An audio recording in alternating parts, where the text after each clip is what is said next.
धनिष्ठा राजा दक्षुमत की सबसे छोटी पुत्री थी। राजा के आंगन में, जहां वह भैंस की खाल से लिपटे एक लकड़ी के सिंहासन पर बैठते थे और अन्य दिनों में दशास्त्र के आंतरिक मामलों को संबोधित करते थे, वहां धनिष्ठा का अन्नप्राशन उत्सव जोरों शोरों से चल रहा था। दशास्त्र का हर गांव वाला छठी बार दावत के लिए राजा के घर पर आमंत्रित किया गया था। एक बार राजा के विवाह के लिए और 5 बार उनकी 5 पुत्रियों के अन्नप्राशन समारोह के लिए। अन्नप्राशन की तिथि पर शिशु को गोद में बिठाकर उसकी पितृस्सा अर्थात पिता की बहन दाहिने हाथ से दूध और शहद में पके हुए चावल खिलाती है। लेकिन दक्षुमत का कोई रिश्तेदार नहीं था, इसलिए गामिनी और दक्षुमत की सभी 5 पुत्रियों को चावल खिलाने का जिम्मा धनिष्ठा के मातुल अर्थात गामिनी के इकलौते भाई गांधी को सौंपा गया था। इस रिवाज को मेघासन की सुदूर पूर्वी भूमि से उधार लिया गया था, जहां किसी का मातुल उसके जीवन के परवर्ती काल में उसका शाश्वत रक्षक माना जाता था। चावल खिलाने की रस्म के बाद एक और रस्म निभाई जाती थी। शिशु को एक कमरे के केंद्र में बिठाया जाता और एक घेरे में कई वस्तुओं, खिलौनों और उपकरणों को चारों ओर रखा जाता, जो विभिन्न कौशल और व्यवसायों को दर्शाते थे। यह माना जाता था कि शिशु जिस भी वस्तु की ओर रेंगेगा और अपने हाथों में पकड़ लेगा, वो उस वस्तु से दर्शाए जाने वाले व्यवसाय या कौशल पर बेजोड़ महारत हासिल कर लेगा। शिशु के चारों ओर रखी जाने वाली हर चीज इस बात पर निर्भर करती थी कि शिशु लड़की है या लड़का। इसके अलावा एक शिशु लड़की के पास रखी जाने वाली वस्तुओं की संख्या एक शिशु लड़के के लिए रखी जाने वाली वस्तुओं की संख्या से आधी से भी कम होती थी। जहां एक लड़का तलवार, हथौड़ा, कौड़ी या घोड़े का खिलौना जैसी चीजों में दिलचस्पी दिखा सकता था, वहीं लड़की को पकड़ने के लिए सूट, करछुल, बांसुरी या कलम जैसी चीजें दी जाती थी। जब धनिष्ठा को कई ऐसी वस्तुओं से घिरे राजा के आंगन के केंद्र में रखा गया था, तो वह आंगन की उस एकमात्र चीज की ओर चल पड़ी थी जिसे उसके छूने हेतु वहां नहीं रखा गया था, राजा दक्षुमत का लकड़ी का सिंहासन। वो घेरे को तोड़ते हुए आंगन के पश्चिमी छोर तक रेंगती हुई चली गई और मासूमियत से सिंहासन की एक भुजा पकड़कर अपने कमजोर पैरों पर खड़ी हो गई। उसने पीछे मुड़कर खामोशी से उसे घूर रहे गांव वालों की भीड़ की ओर देखा। उसका मातुल गांधी घेरे के बीच में बैठा मुस्कुरा रहा था, लेकिन उसकी मां गामिनी बहुत चिंतित दिख रही थी और बिना किसी से बात किए आंगन से चली गई।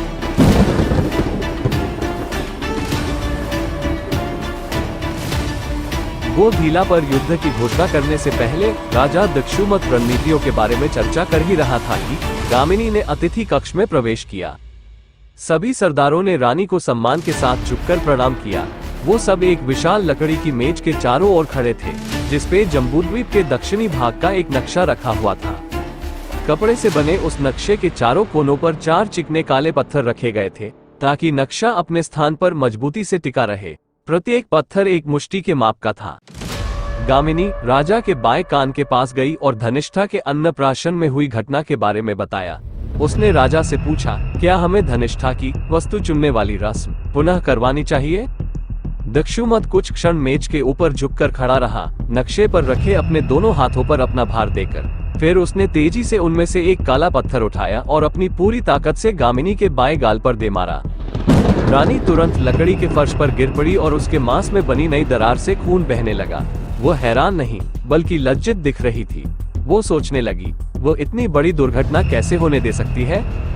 गामिनी के पिता गमादाज सिर नीचे करके मुष्टि भींचे चुपचाप वहीं खड़े रहे। कोई नहीं बता सकता था कि वो अपने जासपति अर्थात दामाद के प्रति क्रोधित महसूस कर रहे थे या अपनी पुत्री की वजह से लज्जा। अंत में रानी को झटका तब लगा जब दक्षुमत ने आखिरकार अपना मुंह खोला और क्रोध से गुर्राया, बच्चे ने जो भी किया वो मेरे लिए कोई महत्व नहीं रखता। जब आप अच्छी तरह से जानती हैं कि मैं अपने सरदारों के साथ बैठक कर रहा हूं, तो आपकी अतिथि कक्ष में प्रवेश करने की हिम्मत कैसे हुई? यदि आपको आपका शीर्ष प्रिय है तो इस गलती को दोबारा मत दोहराइएगा। राजा ने रानी को धमकी दी और वापस अपने प्रमुख परामर्शक गमदाज की तरफ मुड़े। गोधला के विरुद्ध युद्ध नीति पर चर्चा करने हेतु गामिनी ने धीरे से खुद को उठाया और अतिथि कक्ष से सर झुकाकर बाहर चली गई, परंतु उसका थोड़ा खून वहीं फर्श पर रह गया। 79 दिनों तक चलने वाले गोधेला के युद्ध को 14 वर्ष बीत चुके थे। वह एकमात्र युद्ध था जो दक्षुमत हार गया था। राजा 84 वर्ष का हो गया था, हालांकि वह अपनी उम्र की गिनती खो चुका था। पिछले 14 वर्षों में दशास्त्र में हर किसी ने अनगिनत बात, किस्से और कहानियां सुनी थी। गोधेला की हारी हुई उस लड़ाई के बारे में, उन्होंने दशास्त्रों के रणनीतियों, हमलों और गोधियला के जवाबी हमलों के बारे में सब कुछ सुना था।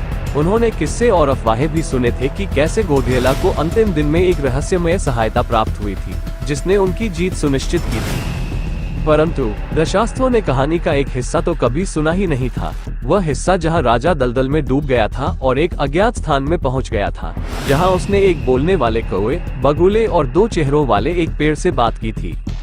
शायद राजा ने सोचा था कि यह केवल एक सपना था, या फिर दुश्मन के तलवार में मेढक की खाल के जहर का लेप लगाया गया होगा, जिससे राजा का शरीर युद्ध में आहत हुआ था, जिसके परिणाम स्वरूप वे शायद मतिभ्रम में थे। या हो सकता है कि यह राजा का नया ज्ञान था, उसने कहानी का वो हिस्सा अपने तक ही सीमित रखा। गमदाज और शाकबाद दशास्तिर के 6 अन्य सरदारों के साथ गोधियला के युद्ध से कभी नहीं लौटे थे। वास्तव में लड़ाई के 79वें दिन के बाद बहुत कम सैनिक जीवित बचे थे। दक्षुमत स्वयं 10 क्रोशा तक नंगे पैर चले थे, इससे पहले कि वह एक जाने पहचाने गांव पहुंचे, और फिर 15 और क्रोशा चलकर दशास्तिर पहुंचे थे। एक पल के लिए भी रुके बिना यात्रा में उन्हें 4.5 दिन लग गए थे। राजा के मित्र, प्रधान सलाहकार और जरांतक अर्थात पत्नी के पिता गमदाज की अनुपस्थिति से राजा दक्षुमत कभी एक क्षण के लिए भी परेशान नहीं दिखे थे। लौटने के 1 हफ्ते बाद राजा ने 8 दशास्त्रों के सिर काट दिए थे, उन्हें राजद्रोही करार देते हुए। उन्होंने उसी दिन 2 और शादियां भी कर ली, और जब तक वो 75 वर्ष के हो गए तब तक उनकी 11 पुत्रियां थीं, परंतु कोई पुत्र नहीं था। ऐसा लग रहा था जैसे वो एक अस्पष्टीकृत जल्दी में थे, जैसे उनके पास एक अदृश्य सूची थी जिसमें उल्लेखित कार्य उन्हें समय समाप्त होने से पहले पूर्ण करने थे। गोधला युद्ध के 14 वर्ष बाद दक्षुमत ने अपनी पहली 4 पुत्रियों की शादी कर दी थी, और अब शादी करने की बारी धनिष्ठा की थी। अपनी 5वीं पुत्री धनिष्ठा के लिए राजा दक्षुमत ने दक्षिण के राज्य वासपल्ली के राजा कपिंजल के पुत्र के लिए विवाह प्रस्ताव भेजा था। काकशेष, जो उस समय 16 वर्ष का था, राजा का इकलौता पुत्र था। उसकी मां वासपल्ली की रानी की प्रसव के दौरान मृत्यु हो गई थी, और राजा ने तब से कोई अन्य शादी नहीं की थी। धनिष्ठा और काकशेष की जोड़ी को इसलिए दशास्तिर और वासपल्ली दोनों राज्य के लोगों द्वारा परिपूर्ण माना गया था। राजकुमार को अपने जीवन के लगभग हर दिन याद दिलाया गया था कि उसे अपने पिता के बाद राजा बनना है, और उसी के अनुसार प्रशिक्षित भी किया गया था। लेकिन उसने वास्तव में कभी भी अपने पिता के सिंहासन या राज्य में कोई दिलचस्पी नहीं दिखाई थी। उसने एक योग्य और सुपात्र राजा बनने का प्रशिक्षण लिया था, केवल अपने पिता को खुश देखने के लिए, जिन्हें वो संपूर्ण भूलोक में किसी भी मनुष्य या वस्तु से अधिक प्रेम करता था। गोधला की लड़ाई के 79वें दिन गमदाज को गोदी सैनिकों ने जिंदा पकड़ लिया था। वो बुरी तरह से घायल हो गया था, और युद्ध के दौरान एक भाले के कारण उसकी बाईं आंख फूट गई थी। वो अपनी आंखें नहीं खोल पा रहा था, लेकिन महसूस कर पा रहा था कि उसे बैलगाड़ी पर मृत सैनिकों के ढेर पर चढ़ाया जा रहा था। जब वो आखिरकार अपनी दाहिनी आंख खोलने में सफल हो गया और अपने बंदी बनाने वालों को देखा, तो उसने महसूस किया कि वे गोधी नहीं, बल्कि गोदियों के भेष में शुंडल थे। गमदाज ने देखा कि कैसे शुंडलों ने दशास्त्र सैनिकों की लाशों को काटा था, और फिर सभी सिरों को एक विशाल तंबू के नीचे एक ढेर में इकट्ठा किया था। इसके पश्चात वह ढेर के चारों ओर आलथी पालथी मार के बैठ गए, और नारियल के छिलके की तरह सिर की खाल उतारने लगे।